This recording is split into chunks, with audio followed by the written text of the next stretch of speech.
It's safe to say that Hurt, the snake main from Japan, has had an amazing start to 2025 in competitive Smash. He won the Super Major Smash Awesome over in Japan to start off the competitive season, and then proceeded to make second place at Luminosity Makes Big Moves once the new year actually arrived. Not to mention, he also won Genesis X2, one of the largest and most historically important tournaments in all of Smash. His only big underperformance is a 9th place at the recent Battle of BC7, but even that is a single-digit placement. Given Spargo's underperformances lately and a dominant record over Acola, Hurt really is on track to become the #1 Smash player in the world for 2025.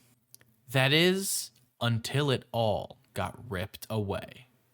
That's because Hurt just got temporarily banned from Smash Bros tournaments, and the majority of you watching are not gonna believe the reason, stemming from a mentality that is deeply rooted in cultural differences between North America and Japan. My name's Rister Mice, and today we'll be going over this entire incident in great detail. First of all, I'm going to tell you the facts of the case per se, going over the events that irrefutably went down. Then I'm going to go over the vastly different reactions to this incident from Japan and basically the rest of the world, and the culture differences that are at the base of it. Let's go ahead and begin where it all started, the inciting incident. On March 28th, Enter Force 36, Hurt's sponsor, released this statement.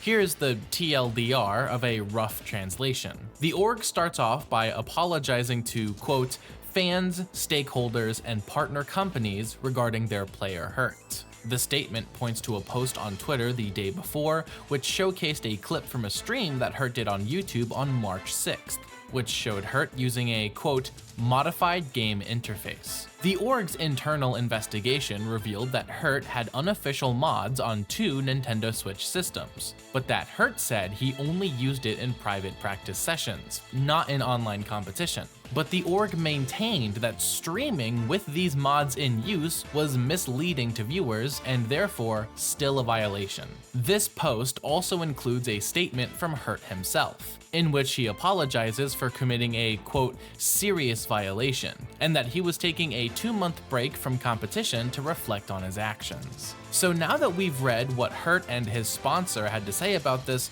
the question of what exactly happened still kind of remains, as the statement itself is actually quite vague. In terms of the ban, it started on April 1st and lasts for 2 months. During this time, Hurt will not enter any new tournaments, but any tournaments he registered in before this incident happened has the decision left to the discretion of the event's TOs. This matters particularly in regard to Kaguribi 13, the largest Smash tournament of all time, because it's really uncertain as to whether or not Hurt will end up competing, which is what I would be saying if not for, as I was writing this script, Hurt making an announcement on April 1st on his Twitter account, announcing that he is unregistering from all tournaments taking place during his 2-month ban, and denying all invitations to oversee tournaments as well. And this includes Kaguribi 13, with Hurt officially submitting a request to be deregistered in the Kaguribi Discord. And even though this all happened on April 1st, it's no joke.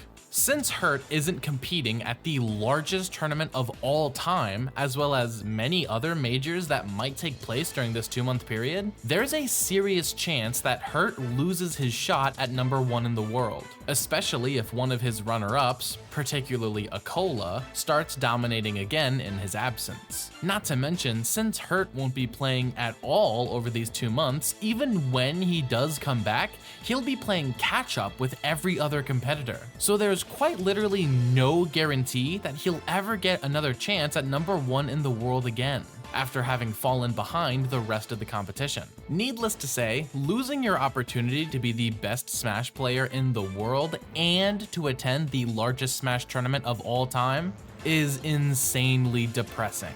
Not just to Hurt, but to all of his fans. But I'm starting to get ahead of myself a little bit, because as you may have noticed, this statement doesn't exactly state what Hurt even did. So let's go over that briefly. The mod in question was almost certainly a delay or latency mod, a very common mod in major Smash regions that is meant to reduce input lag, to make online Smash Bros as similar as possible to offline Smash Bros for the sake of better practice. It seems as though Hurt had been using this mod in private grind sessions against other top players, like many here in North America do. Going off of the statement, it was the fact that Hurt streamed with this mod visible that got him into trouble.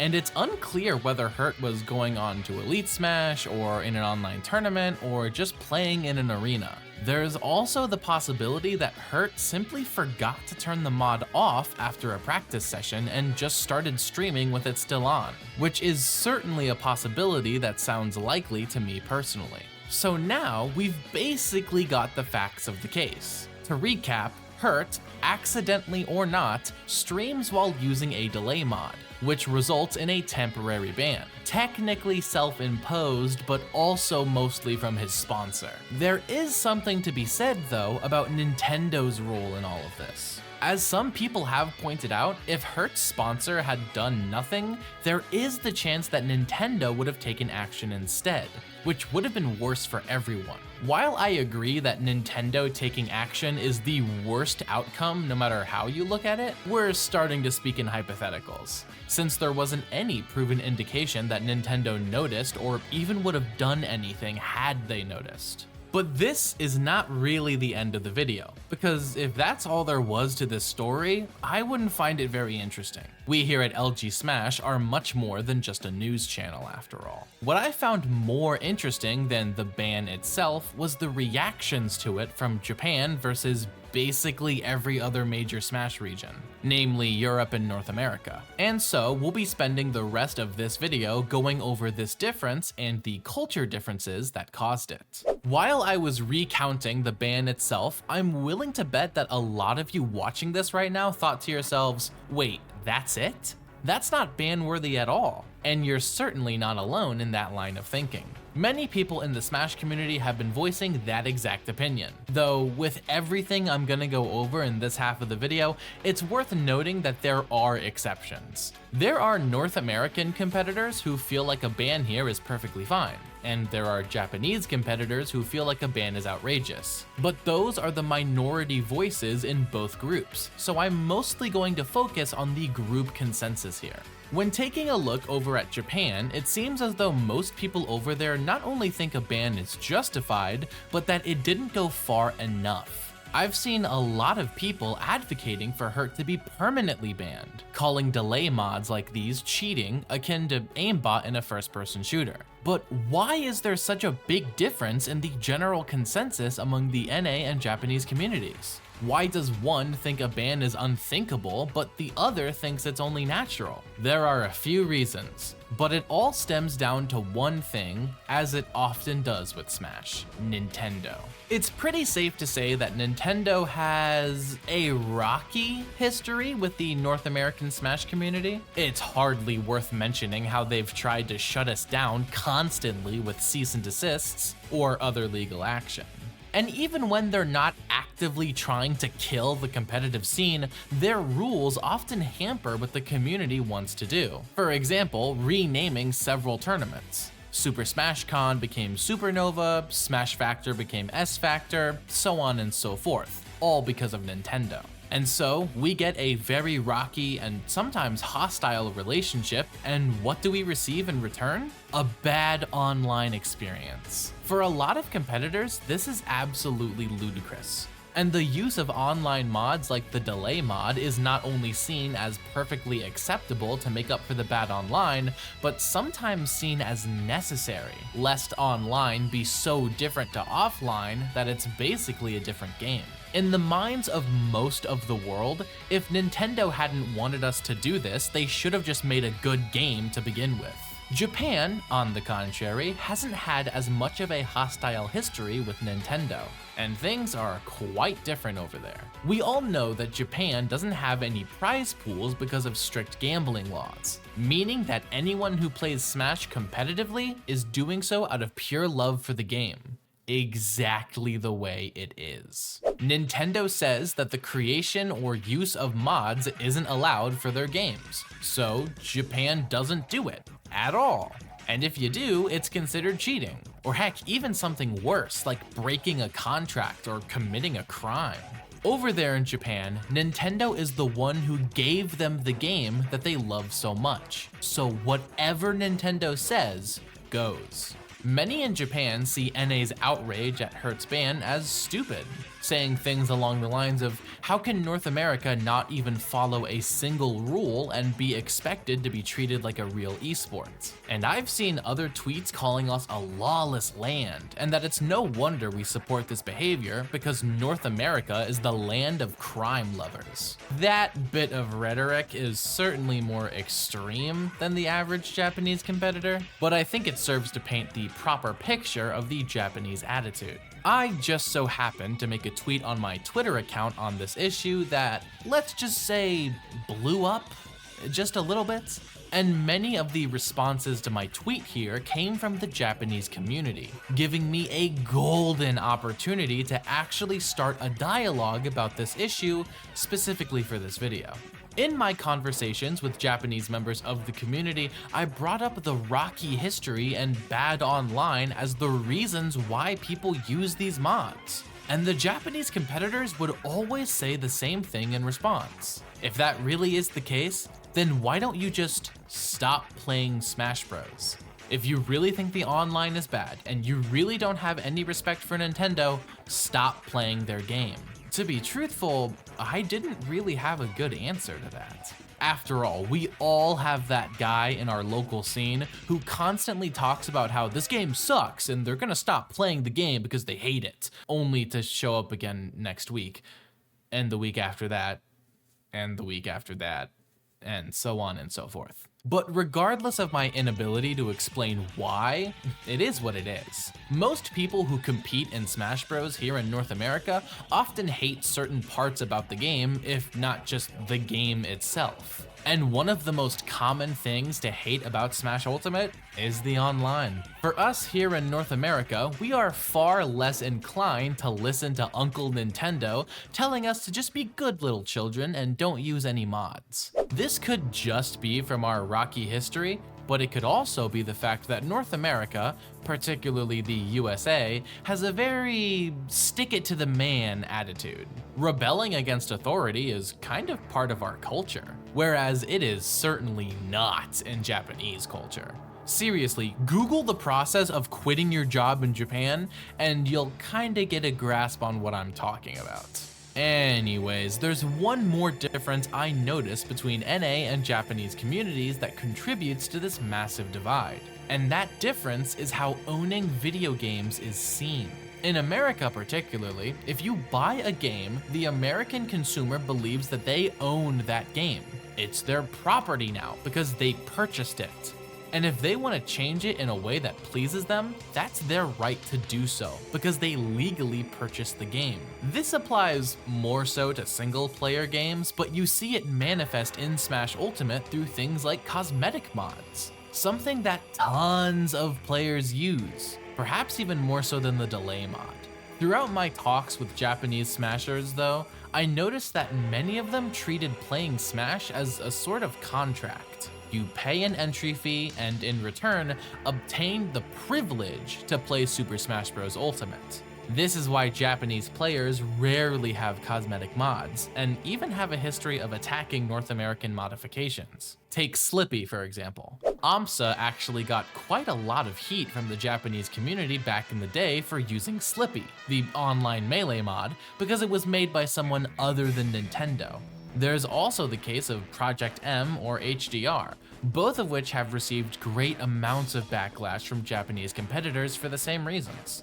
All of this doesn't even mention the fact that Japan has a very different set of copyright laws, which are very unfavorable to mods in general.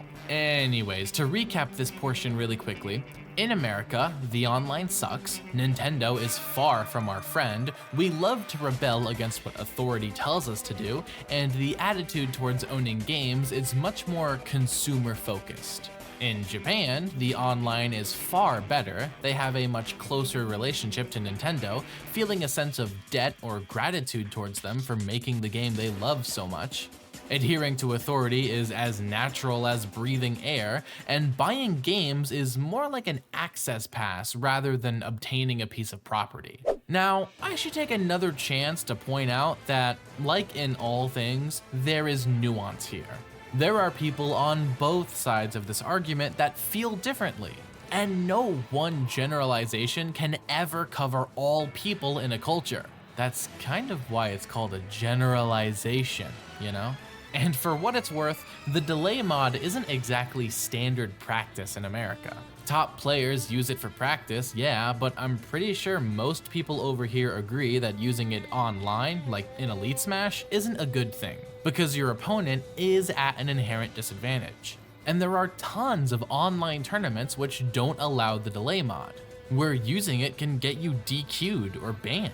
The difference here is that a global ban from all tournaments for something like this would never even be remotely considered, certainly not by a player's org, and not by any central authority. I don't know if y'all have noticed, but Smash Ultimate over in North America doesn't really have a central authority.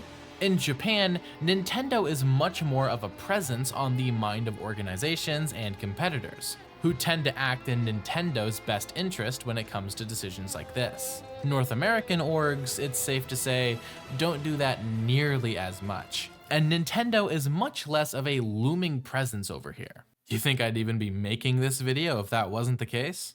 And so, that wraps up the cultural differences between North American and Japanese Smash that led to this massive divide in opinions surrounding Hurt's temporary ban. If you ask me, personally, I don't agree with the ban, and I would have liked Hurt to compete at Kaguribi 13 because of what that tournament represents for Ultimate history. But I also want to stress something important. In the online discussions over this issue, mostly on Twitter, I often see people turn to insults. Japanese competitors called North Americans crime-loving, rule-breaking barbarians, and many in North America are calling the Japanese mentally rigid or backwards and stupid. And this is not okay.